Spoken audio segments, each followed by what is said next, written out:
Θες να δεις την επιχείρησή σου με καθαρά μάτια? Κάνε το εξής απλό. Πήγαινε ένα βράδυ να φας στο δικό σου μαγαζί, σαν να είσαι εσύ ο πελάτης. Κάθισε σε ένα τραπέζι και παρατήρησε. Τι βλέπεις γύρω σου? Πώς υποδέχτηκαν? Πόσο χρόνο περίμενες? Τι νιώθεις όσο είσαι εκεί? Και τι αίσθηση σου μένει όταν φεύγεις από την επιχείρησή σου? Μετά ζήτησε από τους ανθρώπους, τους δικούς σου, που είναι στην εξυπηρέτηση, να κάνουν το ίδιο. Να έρθουν σαν πελάτες.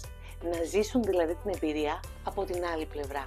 Και τέλος, στείλε έναν κρυφό πελάτη. Να σου πει ειλικρινά τι είδε, τι ένιωσε και τι θα βελτίωνε στην εξυπηρέτησή σου. Αν το κάνεις αυτό θα καταλάβεις σε λίγο καιρό πράγματα που δεν έχεις δει εδώ και χρόνια. Και αν θες να πας αυτή την εμπειρία ένα βήμα πιο πέρα, αν θες δηλαδή να μάθεις πώς να αυξήσεις τις πωλήσεις σου μέσα από την εμπειρία του πελάτη, τότε δήλωσε συμμετοχή στο σεμινάριο «Το μενού των επιτυχημένων πωλήσεων». Γιατί οι πωλήσεις αυξάνονται όταν κάνεις την εμπειρία του πελάτη εξαιρετική.